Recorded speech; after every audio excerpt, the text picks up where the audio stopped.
എന്താ വൈഫിൻ്റെ ബാക്കിലിരുന്ന് പോവാൻ സ്കൂട്ടി അതൊരു ഭയങ്കര എക്സ്പീരിയൻസ് ആയിരുന്നു. ഇനിയും കൂടെ പേടിപ്പിച്ച നിങ്ങളല്ലേ? അല്ലല്ല, കാരണം എന്താ അറിയോ,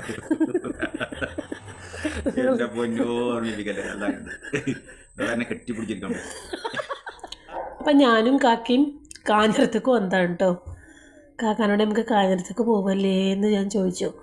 അപ്പോൾ ആയിക്കോട്ടെ പറഞ്ഞു കേട്ടോ. അപ്പോൾ കാക്ക നമുക്ക് സ്കൂട്ടിമ്മ പോയാലോ ചോദിച്ചിട്ട് കാക്കാൻ്റെ കൂട്ടുകാരൻ്റെ സ്കൂട്ടി വാങ്ങിച്ചിട്ടുണ്ടായിരുന്നു കേട്ടോ. അപ്പോൾ അതിന്മേൽ ഞാനും കാക്കയും കൂടെ കുറച്ച് പോന്നു. കുറച്ച് റിസ്ക് പിടിച്ച വഴിയാണ് കേട്ടോ. അതായത് ഒരു മലൻ്റെ സൈഡിൽ കൂടെ വരുന്ന വഴിയാണ്. അടിയിക്ക് ഇങ്ങനെ താഴ്ചയൊക്കെയാണ് കേട്ടോ. അപ്പോൾ കാക്കാനെയും ബാക്കിലൊക്കെ വെച്ച് ഞാൻ കുറച്ച് പോന്നപ്പോൾ തന്നെ ബാക്കിലൊക്കെ ഇരിക്കണ കാക്കാക്കും ഒരു ചെറിയ പേടി, എനിക്കും നല്ല പേടി കേട്ടോ. എനിക്ക് ലൈസൻസും കാര്യങ്ങളും ഞാൻ വണ്ടി ഓടിച്ചിരുന്നതും ഞാൻ എല്ലാവരും ബാക്കിലിരുത്തും, അതിനൊന്നും എനിക്ക് കുഴപ്പമില്ല. പക്ഷേ ഞാൻ 6-7 മാസമായിട്ടോ വണ്ടി ഓടിച്ചിട്ട്. അതുകൊണ്ടാണ് ഇപ്പോൾ പെട്ടെന്നൊരു ദിവസം അതും അതൊരു പുതിയ മോഡൽ വണ്ടി കേട്ടോ. എൻ്റെ അടുത്തൊരു സെക്കൻഡ് ഹാൻഡ് പഴയ വണ്ടിയാണ് ഉണ്ടായിരുന്നത്. അപ്പോൾ പുതിയ മോഡലാണ് അതാണെന്നൊക്കെ കാക്കാൻ്റെ കൂട്ടുകാരൻ പറഞ്ഞു കേട്ടോ. എന്തോ ഞാനും കാക്കയും കുറച്ച് പോയപ്പോൾ തന്നെ എനിക്കെന്തോ ഒരു ഭയങ്കര, എന്നാൽ തന്നെ ഡേഞ്ചർ സോണൊക്കെ കഴിഞ്ഞിരുന്നു കേട്ടോ. പക്ഷേ പിന്നെ ഒരു ധൈര്യം കുറഞ്ഞപ്പോൾ പിന്നെ ബാക്കിൽ തന്നെ ഞങ്ങൾ റിട്ടേൺ അടിച്ചിട്ടുണ്ടായിരുന്നു. രണ്ടുപേർക്കും ഹെൽമെറ്റും ഉണ്ടായിരുന്നില്ല കേട്ടോ. ഹെൽമെറ്റ് കൊടുത്തിട്ടുണ്ടായിരുന്നില്ല. പിന്നെ അതേ ഒന്നാമത് റിട്ടേൺ പോകുന്നത്. പിന്നെ അതേപോലെ കാക്കയും കൂടെ ഉണ്ടല്ലോ. അപ്പോൾ എനിക്കൊരു ചെറിയ പേടി കേട്ടോ. ഞാൻ ഒറ്റക്കാണെന്നുണ്ടെങ്കിൽ പിന്നെ ഞാൻ കുഴപ്പമില്ല, ഞാൻ അങ്ങനെ പോയിക്കോളും.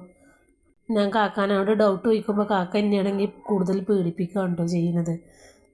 അപ്പോൾ കാക്ക ഓടിക്കാറുണ്ടപ്പോൾ ഞാൻ പറഞ്ഞു, കാക്ക ഓടിച്ചൊരിക്കലും ഞാൻ ബാക്കിലിരിക്കില്ല, എനിക്ക് പേടിയാണ് പറഞ്ഞു. കാക്ക ഓടിക്കണം ഞാൻ ഇതുവരെ കണ്ടിട്ടില്ല കേട്ടോ. കാക്ക സ്കൂട്ടി അങ്ങനത്തെ ബൈക്ക് ഒന്നും ഓടിക്കണം ഞാൻ ഇതുവരെ കണ്ടിട്ടില്ല. അപ്പോൾ പറഞ്ഞു തന്നത് ഞങ്ങൾ മന്തി കഴിക്കാൻ വേണ്ടിയിട്ടാണ് കേട്ടോ പോയിട്ടുണ്ടായിരുന്നത്.